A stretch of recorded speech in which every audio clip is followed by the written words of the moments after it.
नमस्कार। आप अगर विदेश में काम करने की सोच रहे हैं या शायद कर भी रहे हैं, तो भारत के रिटायरमेंट और सोशल सिक्योरिटी वाले नियम कभी-कभी थोड़े कंफ्यूजिंग लग सकते हैं। हाँ, बिल्कुल।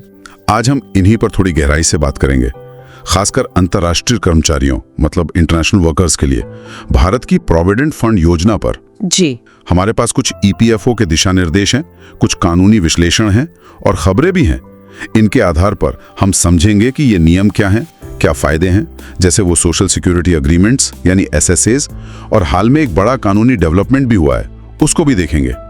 तो शुरू करते हैं एकदम बेसिक से। ये ईपीएफ होता क्या है? हाँ, ये कर्मचारी भविष्य निधि और विविध प्रावधान अधिनियम 1952, इसके तहत एक सोशल सिक्योरिटी स्कीम है। इसमें मतलब 3 चीजें हैं मोटी मोटी: EPF, employ pension scheme, EPS, और employ deposit linked insurance, EDLI. सही। और ये उन कंपनियों के लिए जरूरी है जहां 20 या उससे ज्यादा लोग काम करते हैं। बिल्कुल ठीक। अब सवाल ये उठता है कि कानून की नजर में अंतर्राष्ट्रीय कर्मचारी या आईडब्ल्यू है कौन? हाँ, ये जरूरी है। तो ईपीएफओ के हिसाब से इसमें 2 तरह के लोग आते हैं। पहले वो विदेशी नागरिक जिनके पास भारतीय पासपोर्ट नहीं है और वो भारत में किसी ऐसी जगह काम कर रहे हैं जहां ईपीएफ लागू होता है। ठीक है। और दूसरे वो भारतीय कर्मचारी जो किसी ऐसे देश में काम कर रहे हैं या करने जा रहे हैं जिसके साथ भारत का सोशल सिक्योरिटी एग्रीमेंट यानी एसएसए है और वो वहाँ के सोशल सिक्योरिटी बेनिफिट्स के हकदार हैं या होने वाले हैं। अच्छा, और यहीं पर मुझे लगता है सबसे बड़ा फर्क आता है योगदान के नियमों में, मतलब कंट्रीब्यूशन रूल्स में। हाँ, बिल्कुल। अंतर्राष्ट्रीय कर्मचारियों को अपनी पूरी सैलरी पे पीएफ देना होता है, कोई सैलरी की ऊपरी लिमिट नहीं है। जी। जबकि जो हमारे डोमेस्टिक कर्मचारी हैं उनके लिए एक सीमा है। अभी वो 15,000 रुपए महीना है जहां तक कंट्रीब्यूशन अनिवार्य है। सही। और एक और बात, एम्प्लॉयर का जो 8.33% पेंशन फंड में जाता है वो भी आईडब्ल्यू के केस में पूरी सैलरी पर कैलकुलेट होता है। ये भी एक बड़ा अंतर है। ये बिल्कुल सही पॉइंट है और इसी से जुड़ा है सोशल सिक्योरिटी एग्रीमेंट्स यानी एसएसएस का कॉन्सेप्ट। हाँ, ये एसएसएस क्या है? देखिए, इनका मेन मकसद है कर्मचारियों को दोहरी मार से बचाना। मतलब ऐसा ना हो कि उन्हें 2 देशों में सोशल सिक्योरिटी का पैसा देना पड़े। अच्छा, डबल पेमेंट से बचाओ। हाँ, और ये सर्विस पीरियड को जोड़ने में भी मदद करते हैं जिसे टोटलाइजेशन कहते हैं, ताकि पेंशन वगैरह के लिए योग्यता पूरी हो जाए और बेनिफिट्स को एक देश से दूसरे देश ले जाना यानी पोर्टेबिलिटी वो भी मुमकिन हो पाता है। भारत के करीब 20 देशों के साथ ऐसे समझौते हैं, जैसे Belgium, Germany, Switzerland, Japan, Canada, Australia, ये कुछ नाम हैं। काफी देश हैं। जी। और इन्हीं एसएसएस के तहत एक बहुत जरूरी चीज है कवरेज प्रमाण पत्र यानी सर्टिफिकेट ऑफ कवरेज या सीओसी। सीओसी? जी। ये क्या होता है? जब कोई कर्मचारी किसी एसएसए वाले देश में जाता है तो ईपीएफओ उन्हें ये सर्टिफिकेट जारी कर सकता है। इससे होता ये है कि उस कर्मचारी को होस्ट कंट्री मतलब जहां वो काम करने जा रहे हैं वहां के सोशल सिक्योरिटी सिस्टम में पैसा देने से छूट मिल जाती है। ओह, तूने वहां कंट्रीब्यूट नहीं करना पड़ता। हाँ, पर शर्त ये है कि वो भारत में अपना पीएफ योगदान जारी रखें। और जैसा हमने अभी बात की, सीओसी लेने के लिए भारत में पूरी सैलरी पर पीएफ देना जरूरी होता है। अच्छा, तो ये लिंक है। हाँ। पूरी सैलरी पर पीएफ दो तो सीओसी लो और दूसरे देश में बचो। बिल्कुल। और अच्छी बात यह है कि अब सीओसी के लिए ऑनलाइन अप्लाई कर सकते हैं, तो प्रक्रिया थोड़ी आसान हो गई है। ये तो काफी काम की जानकारी है, खासकर उनके लिए जो इन ऐसे देशों में जा रहे हैं। लेकिन पैसे निकालने के नियमों में भी कोई फर्क है क्या इनके लिए? हाँ, फर्क है।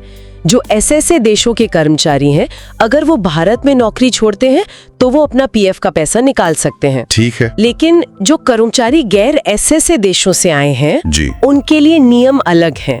वो आमतौर पर 58 साल की उम्र पूरी होने पर ही अपना पीएफ निकाल पाते हैं। ओह, अच्छा, तो ये एक बड़ा फर्क है। जी। और अब आते हैं उस बड़े कानूनी मोड़ पर जिसकी आजकल काफी चर्चा है, कर्नाटका हाई कोर्ट का फैसला। हाँ, ये बहुत महत्वपूर्ण है। हाल ही में कर्नाटका हाई कोर्ट ने अंतर्राष्ट्रीय कर्मचारियों से जुड़े जो खास प्रावधान थे, जैसे ईपीएफ स्कीम का पैरा 83 जिसमें ये पूरी सैलरी पर योगदान वाली बात थी, हाँ, उसे कोर्ट ने रद्द कर दिया है।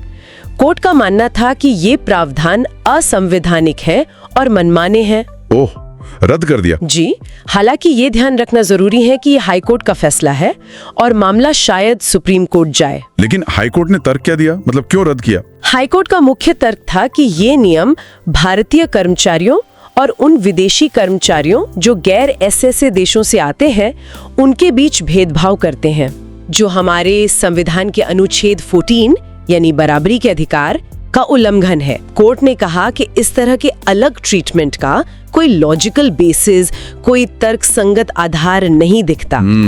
और ये भी कहा कि ईपीएफ कानून का जो मूल उद्देश्य है, मतलब कमजोर वर्ग को सोशल सिक्योरिटी देना, ये नियम उसके भी खिलाफ जाते हैं, क्योंकि आईडब्ल्यू तो अक्सर ज्यादा सैलरी वाले होते हैं। मतलब कोर्ट को लगा कि बराबरी के सिद्धांत के खिलाफ है। तो फिर अभी स्थिति क्या है? काफी कंफ्यूजन होगा। बिल्कुल, स्थिति अभी थोड़ी कह सकते हैं उलझी हुई है।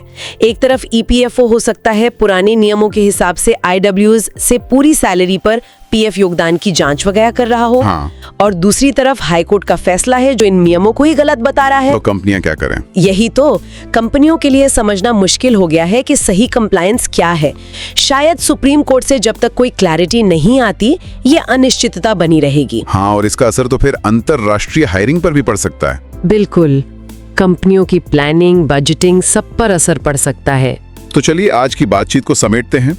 हमने समझा कि अंतर्राष्ट्रीय कर्मचारी कौन हैं, उनके लिए पूरी सैलरी पर पीएफ का नियम क्या था, एसएसएस और सीओसीज क्यों महत्वपूर्ण हैं, और कैसे कर्नाटक हाईकोर्ट के फैसले ने इन नियमों पर सवाल खड़े कर दिए हैं, जिससे अभी एक कानूनी अनिश्चितता का माहौल है। जी, और यहाँ एक सोचने वाली बात ये भी है कि ये जो कानूनी अनिश्चितता है, ये आगे चलकर भारत में अंतर्राष्ट्रीय नियुक्तियों को, मतलब ग्लोबल टैलेंट को लाने की हमारी क्षमता को कैसे प्रभावित कर सकती है, या फिर पॉलिसी बनाने वालों के लिए ये कितनी बड़ी चुनौती है कि वो प्रवासी कर्मचारियों की सोशल सिक्योरिटी और देश की जो कल्याणकारी योजनाएं हैं उनके लक्ष्यों के बीच एक सही संतुलन कैसे स्थापित करें। स्वागत है जी। ਅੱਜ ਅਸੀਂ ਇੱਕ ਬਹੁਤ ਹੀ ਅਹਿਮ ਮੁੱਦੇ ਤੇ ਗੱਲ ਕਰਨ ਜਾ ਰਹੇ ਹਾਂ। ਭਾਰਤ ਵਿੱਚ ਕੰਮ ਕਰ ਰਹੇ ਅੰਤਰਰਾਸ਼ਟਰੀ ਕਾਮਿਆਂ ਯਾਨੀ ਇੰਟਰਨੈਸ਼ਨਲ ਵਰਕਰਸ ਦੇ ਪ੍ਰੋਵੀਡੈਂਟ ਫੰਡ ਜਾਂ ਪੀਐਫ ਦੇ ਨਿਯਮਾਂ ਬਾਰੇ। ਸਾਡੇ ਕੋਲ ਇਸ ਬਾਰੇ ਕਾਫੀ ਜਾਣਕਾਰੀ ਹੈ। ਕੁਝ ਕਾਨੂੰਨੀ ਲੇਖ, ਈਪੀਐਫਓ ਦੇ ਆਪਣੇ ਦਿਸ਼ਾ ਨਿਰਦੇਸ਼ ਤੇ ਹੁਣ ਕੁਝ ਤਾਜ਼ਾ ਅਦਾਲਤੀ ਖਬਰਾਂ ਵੀ ਹੈ। ਮਕਸਦ ਇਹੀ ਹੈ ਕਿ ਆਪਾਂ ਸਮਝੀਏ ਕਿ ਇਹਨਾਂ ਆਈਡਬਲਿਊਜ਼ ਲਈ ਪੀਐਫ ਦਾ ਸਿਸਟਮ ਕਿਵੇਂ ਕੰਮ ਕਰਦਾ ਹੈ, ਖਾਸ ਕਰਕੇ ਉਸ ਸਮਾਜਿਕ ਸੁਰੱਖਿਆ ਸਮਝੌਤੇ ਯਾਨੀ ਐਸਐਸਏਜ਼ ਤੇ ਹੁਣ ਇੱਕ ਵੱਡਾ ਅਦਾਲਤੀ ਫੈਸਲਾ ਆਇਆ, ਉਹਦਾ ਕੀ ਅਸਰ ਹੈ। ਚਲੋ ਫਿਰ ਇਸ ਨੂੰ ਥੋੜਾ ਖੋਲ ਕੇ ਸਮਝਦੇ ਹਾਂ। हाँ जी बिल्कुल। देखो ये विषय ਉਹਨਾਂ ਕੰਪਨੀਆਂ ਲਈ ਤੇ ਕਰਮਚਾਰੀਆਂ ਲਈ ਬਹੁਤ ਜ਼ਰੂਰੀ ਹੈ ਜਿਹੜੇ ਮਤਲਬ ਬਾਰਡਰ ਪਾਰ ਕੰਮ ਕਰਦੇ ਨੇ, ਕਿਉਂਕਿ ਪਾਲਣਾ ਤੇ ਪੈਸੇ ਦਾ ਮਾਮਲਾ ਦੋਵੇਂ ਕਾਫੀ ਅਹਿਮ ਨੇ। ਤਾਂ ਸਭ ਤੋਂ ਪਹਿਲਾਂ ਆਪਾਂ ਇਹ ਸਪਸ਼ਟ ਕਰੀਏ, ਇਹ ਅੰਤਰਰਾਸ਼ਟਰੀ ਕਾਮਾਂ ਯਾਨੀ ਆਈਡਬਲਿਊ ਈਪੀਐਫਓ ਕਿਸ ਨੂੰ ਮੰਨਦਾ ਹੈ, ਕੌਣ ਹੁੰਦਾ ਇਹ? ਦੇਖੋ ਈਪੀਐਫਓ ਮੁਤਾਬਿਕ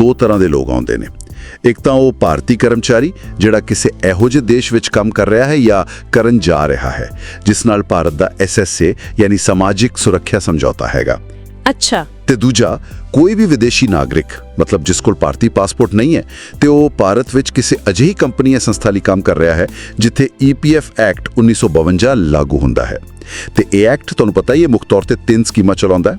ਈਪੀਐਫ कर्मचारी पेंशन स्कीम यानी ईपीएस ਤੇ ईडीएलआई ਉਹ ਇੰਸ਼ੋਰੈਂਸ ਵਾਲੀ। ਠੀਕ ਹੈ, ਤਾਂ ਇਹ ਪਰਿਭਾਸ਼ਾ ਹੋ ਗਈ। ਹੁਣ ਅਗਲਾ ਤੇ ਸ਼ਾਇਦ ਸਭ ਤੋਂ ਵੱਡਾ ਸਵਾਲ ਕਿ ਇਹਨਾਂ ਆਈਐਨਡਬਲਿਊਜ਼ ਲਈ ਭਾਰਤ ਵਿੱਚ ਪੀਐਫ ਕਟਵਾਉਣਾ ਜ਼ਰੂਰੀ ਹੈ, ਲਾਜ਼ਮੀ ਹੈ? ਹਾਂਜੀ, ਜ਼ਿਆਦਾਤਰ ਆਈਐਨਡਬਲਿਊਜ਼ ਲਈ ਇਹ ਬਿਲਕੁਲ ਲਾਜ਼ਮੀ ਹੈ।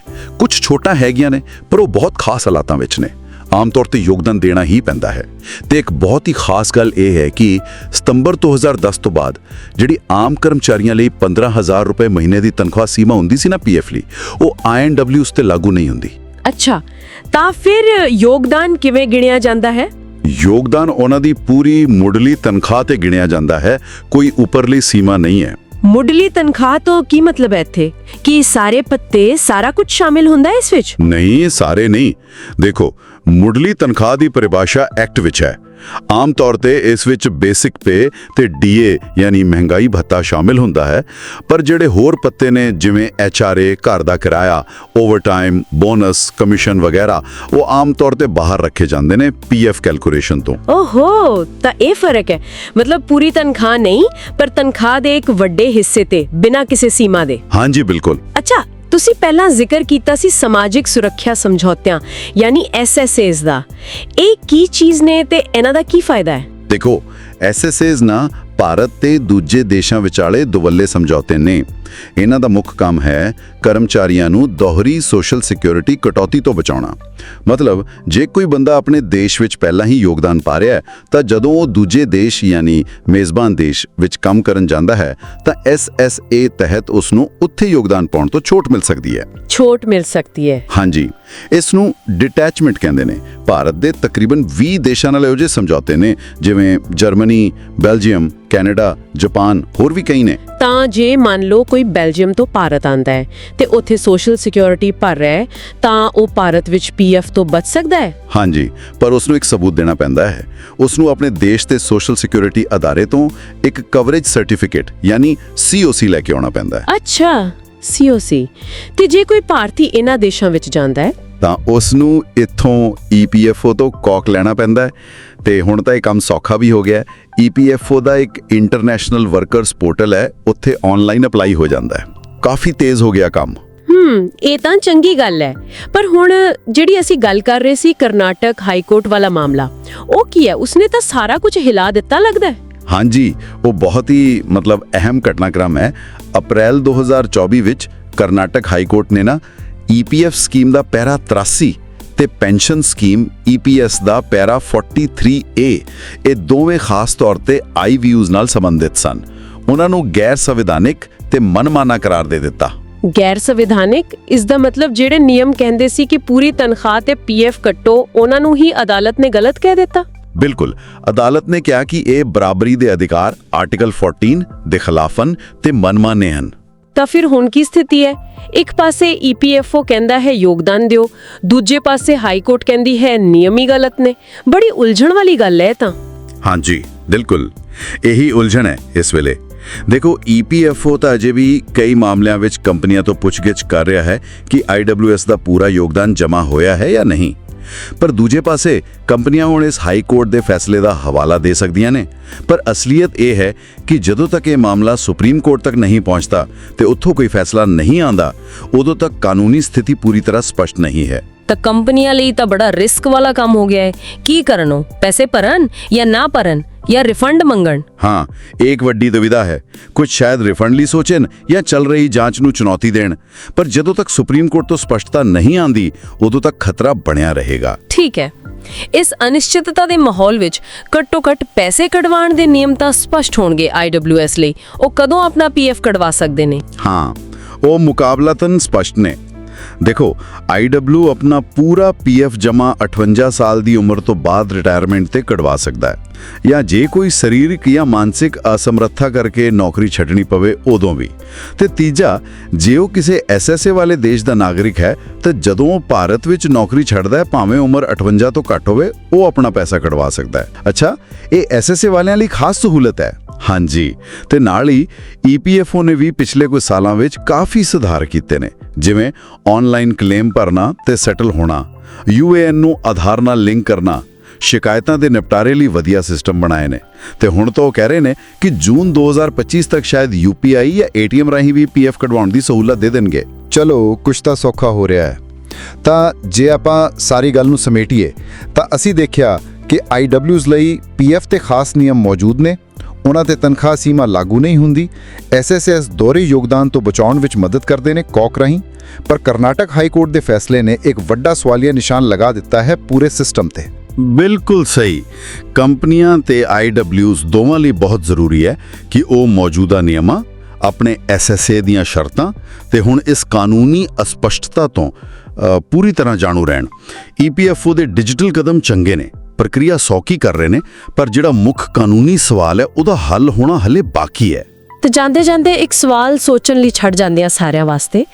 ਜਿਵੇਂ-ਜਿਵੇਂ ਭਾਰਤ ਵਿੱਚ ਅੰਤਰਰਾਸ਼ਟਰੀ ਕਾਮਿਆਂ ਦੀ ਗਿਣਤੀ ਵੱਧ ਰਹੀ ਹੈ ਤੇ ਅਦਾਲਤੀ ਫੈਸਲੇ ਮੌਜੂਦਾ ਨਿਯਮਾਂ ਨੂੰ ਚੁਣੌਤੀ ਦੇ ਰਹੇ ਨੇ ਤਾਂ ਭਵਿੱਖ ਵਿੱਚ ਭਾਰਤ ਇੱਕ ਇਹੋ ਜਿਹਾ ਸਮਾਜਿਕ ਸੁਰੱਖਿਆ ਢਾਂਚਾ ਕਿਵੇਂ ਬਣਾਏਗਾ ਜਿਹੜਾ IWS ਲਈ ਸਪਸ਼ਟ ਵੀ ਹੋਵੇ, ਨਿਰਪੱਖ ਵੀ ਹੋਵੇ ਤੇ ਕਾਨੂੰਨੀ तौर ਤੇ ਮਜ਼ਬੂਤ ਵੀ ਹੋਵੇ। इस पे सोच विचार करना बहुत जरूरी। आज हम जरा गहराई में जा रहे हैं भारत के एम्प्लॉयज प्रोविडेंट फंड यानी EPF निजाम पर। जी खास तौर पर देखेंगे कि बैनुल अक़वामी कारकुनों मन इंटरनेशनल वर्कर्स और सर्टिफिकेट ऑफ कवरेज COC का क्या मामला है। बिल्कुल। हमारे पास कुछ केस स्टडीज हैं, कानूनी चीजें हैं और सरकारी कागजात भी हैं।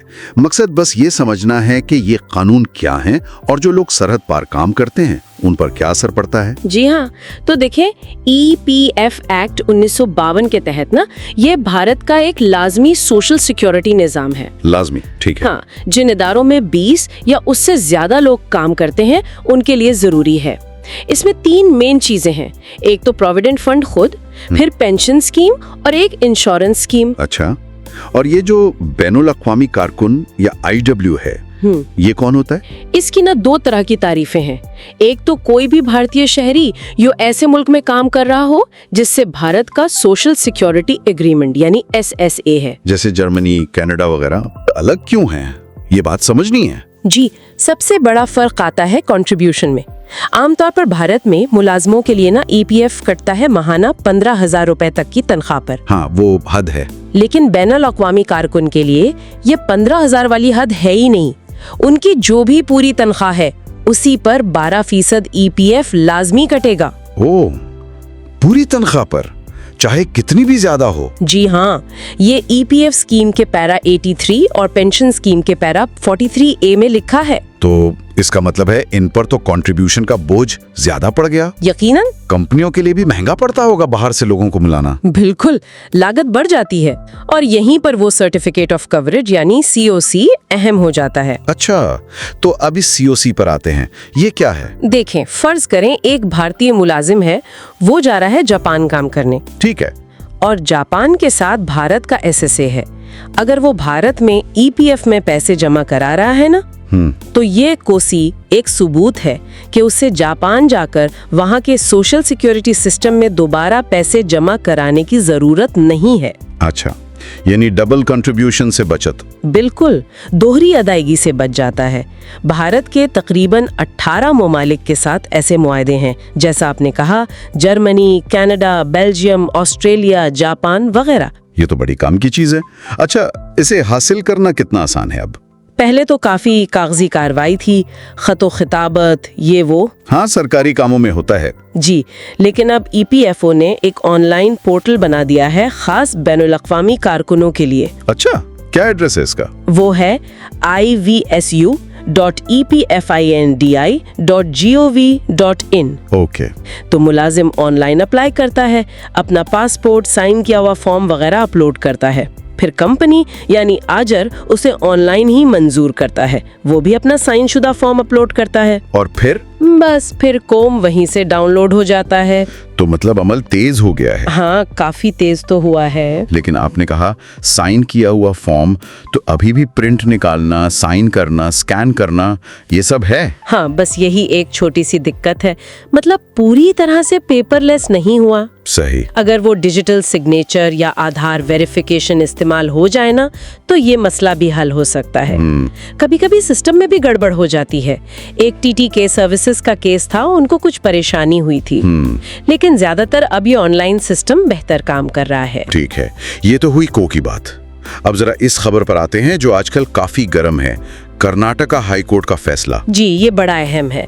अप्रैल 2024 में कर्नाटका हाई कोर्ट के एक सिंगल जज ने फैसला दिया। क्या कहा उन्होंने? उन्होंने कहा कि EPF स्कीम का पैरा 83 और पेंशन स्कीम का पैरा 43A जो बैन अंतर्राष्ट्रीय कार्यकरणों पर बगैर किसी तनख्वाह की हद के, मतलब पूरी तनख्वाह पर लाजमी कंट्रीब्यूशन डालते हैं, हाँ, वो इम्तियाजी हैं, डिस्क्रिमिनेटरी हैं और ये आइन के आर्टिकल 14 जो कानून के सामने बराबरी की बात करता है, इसके खिलाफ है।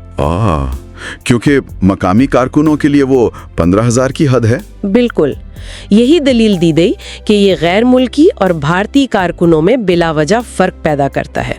तो अब क्या होगा? क्या बैनुल अक़वामी कारकुनों से ज्यादा कंट्रीब्यूशन लेना बंद हो जाएगा? देखें, इतनी जल्दी नहीं। ये अभी सिर्फ एक सिंगल जज का फैसला है। अच्छा। पूरी उम्मीद है कि ईपीएफओ इसके खिलाफ अपील करेगा डिवीजन बेंच में या सुप्रीम कोर्ट में। तो अभी सूरत हाल गैर यकीनी है? जी बिल्कुल गैर यकीनी है। ज्यादातर माहिरीन और ईपीएफओ खुद भी यही कह रहे हैं कि कंपनियां फिलहाल पुराने तरीके से ही कंट्रीब्यूशन करती रहें। मतलब पूरी तनख्वाह पर? हाँ, जब तक कोई हतमी फैसला नहीं आ जाता। अगर ये फैसला कायम रहा तो फिर बहुत से सवाल उठेंगे, जैसे पिछले जमा कराए पैसों का क्या होगा, वगैरह वगैरह। ये तो वाकई एक पेचीदा सूरत हाल बन गई है। अच्छा, मुस्तकबिल में ईपीएफ में और क्या कुछ होने की उम्मीद है? एक तो ईपीएफओ अपने आईटी सिस्टम को बेहतर बना रहा है। हाँ, वो तो जरूरी है। जून 2025 तक का टारगेट है। इससे उम्मीद है कि क्लेम वगैरह जल्दी सेटल होंगे। ये तो अच्छी खबर है। और दूसरी बात ये चल रही है कि शायद ईपीएफ मेंबर्स को बराह रास्त इक्विटीज यानी कंपनियों के शेयर्स में सरमायाकारी की इजाजत भी मिल जाए। अभी तो ज्यादातर ईटीएफ्स के जरिए होती है। अच्छा, यानी सरमायाकारी के नए ऑप्शंस? जी, उस पर गौर हो रहा है। चलें, तो खुलासा ये है कि बैनुल अक़वामी कारकुनों के लिए ईपीएफ के कवानीन थोड़े अलग और पेचीदा हैं। कोसी उनके लिए बहुत जरूरी है जो एसएसए वाले मुल्कों में जाते हैं। बिल्कुल। ऑनलाइन सिस्टम ने कोसी लेना आसान तो किया है, पर मुकम्मल डिजिटल नहीं है। हाँ। और कर्नाटक हाईकोर्ट के फैसले ने फिलहाल एक बड़ा सवालिया निशान लगा दिया पूरी सूरत हाल पर। जी बिल्कुल सही। और ये हमें इस सवाल पर छोड़ जाता है क्या कि अगर ये कर्नाटक हाईकोर्ट का फैसला आखिर में बरकरार रहता है तो ये भारत से जुड़े हुए आलमी सतह पर काम करने वाले लोगों के लिए सोशल सिक्योरिटी का पूरा नक्शा कैसे बदल सकता है। और ये इस बात की तरफ क्या इशारा करता है कि कौमी कवानीन और दुनिया भर से बेहतरीन टैलेंट को लाने की जरूरत के दरमियान तवाजुन कैसे कायम किया जाए, ये एक बड़ा सवाल है। Okay, let's unpack this. Today, we're doing a deep dive into a stack of sources you've given us, all focusing on something pretty important: international workers and how they connect with India's Employees Provident Fund, the EPF, and Social Security generally. Right. Our job here is to sift through it all, articles, research, official docs, and pull out the key stuff for you. So you'll get a clear picture of, who counts as an international worker here, how Social Security agreements actually work, and some recent updates you should probably be aware of. Absolutely. Right. And you can't really talk about this without starting with the EPFO itself. The sources make it clear. The Employees Provident Fund Organization, that's India's main social security body, set up under an act from 1952. Okay. And it runs the main schemes, the EPF, the pension scheme, the insurance scheme too. It's huge, apparently managing like over 29.88 crore accounts. Massive scale. Wow, okay. So EPFO is the big player, but this term, international worker, specifically for the EPF, it has a very precise meaning, doesn't it? It's not just anyone working internationally. Exactly, it's very specific. And the sources lay out two main categories. First, an Indian employee who is already working or is about to go work in a country India has one of these social security agreements with. Ah, the SSAs. We'll get to those. Right. And they have to be eligible for benefits in that country because of the agreement. The second group is a non-Indian employee, so someone holding a foreign passport who's working in India for a company that's covered by the EPF Act. Okay, got it. So it cuts both ways. Indians going out under an SSA and foreign nationals coming into covered employment here.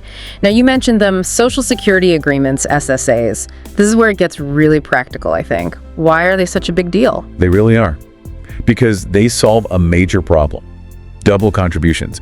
Think about it, without an SSA, an international worker sent on a temporary assignment could end up legally required to pay into both India's EPF and the social security system of the country they're working in.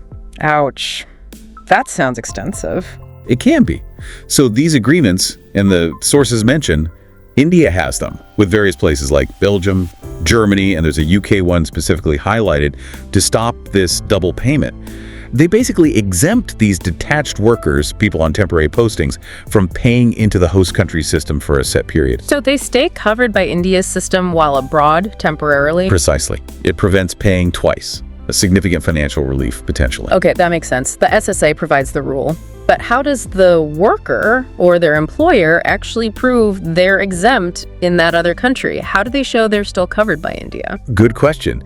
That's where the Certificate of Coverage, or COSI, comes in. The sources really stress this. The COSI is the official document. It certifies that you, the worker, are still subject to India's social security laws during your detachment. And therefore exempt over there. Exactly, exempt in the SSA partner country.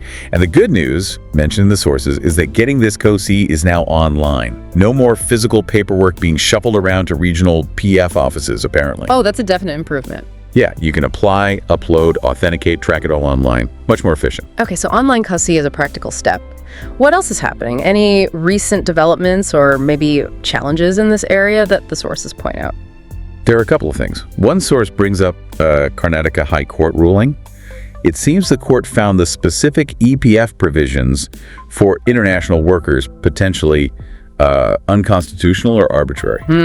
Okay, that sounds significant. It does, but the source also notes, importantly, that such rulings can be challenged, maybe before a larger court bench or a higher court. So it's best to see it as an ongoing legal point right now based on what's reported. Right, just sticking to what the source says about the ruling itself and the fact it might be appealed, not taking a stance. What else? Well, on a more operational note, the EPFO is apparently doing a big IT infrastructure upgrade. They're aiming for completion around June 2025. The hope is this will mean faster claim settlements, more transparency, less manual work. That sounds promising for users. Definitely. And other smaller updates mentioned include things like Aadhaar not being the only mandatory proof for date of birth anymore in some situations, and also Para 26. That's the provision letting people voluntarily contribute more to EPF above the wage ceiling if they and their employer agree. That seems to be getting used more. Okay, so pulling all these threads together, the definition, the SSAs, the COSI becoming digital, this court ruling discussion, the IT upgrades. What's the bottom line for you, the listener, if you're an international worker or manage global mobility? I think it boiled down to this. Navigating this space means, first, understanding your specific status. Are you an international worker by this definition? Second, know if an SSA exists between India and the country you're dealing with. And third, definitely use the tools available, like that online COSI process, to avoid the double contribution trap. And for employers. For employers, it's about compliance. Knowing the rules for these specific workers under the Act and any relevant SSA, the key takeaway is that while it's complex, there are mechanisms like SSAs and CONSIs designed to smooth things out. But it's also a moving target with legal interpretations and system upgrades happening. We've certainly covered a lot of ground from the sources on international workers in India's EPF. It's clear things like SSAs and the COSI are vital mechanisms for people working across borders. But considering that court ruling mentioned, even if it's subject to challenge and the big IT changes coming, it does make you wonder, doesn't it? As global work keeps growing, how will social security systems everywhere keep adapting to stay fair and, frankly, usable for workers on the move? Something to think about.